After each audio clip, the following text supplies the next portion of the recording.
এবার খুলুন। খোলার পরে চতুর্থের মধ্যে আমরা পাবো এমরেকো পোর্টাল। এমরেকো রেকোতে আমরা আমাদের নাম্বার ক্রেডেনশিয়াল দিয়ে লগ ইন করবো। এমরেকো নাম্বার আর পাসওয়ার্ড। এমরেকোতে লগ ইন করার পরে আমরা দেখবো ওর মধ্যে FWA ফিজিবিলিটি বলে একটা ট্যাব আছে। সেই FWA ফিজিবিলিটিতে ক্লিক করলে একটা গোল সার্কেলের মধ্যে একটা পিন দেখাবে। সেই পিনের কালার হয় লাল হবে নয় নীল হবে।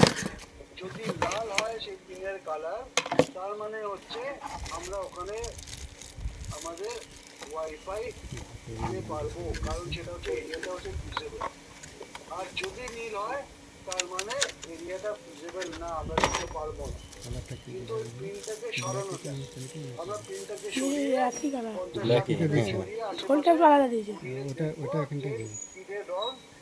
থেকে লাল হচ্ছে কিনা। ও সোলার না, তো বলে লাল আলোটা কেন জ্বলছে? Solar charge.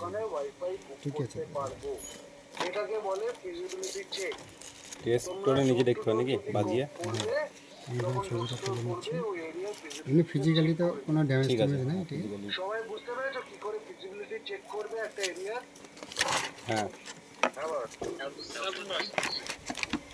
কোনো প্রশ্ন কারো? নকুল, স্বরূপ, আরিফ। বলছি বস 5G এরিয়া না ছাড়া তো নীল হয় লাল হয় না না।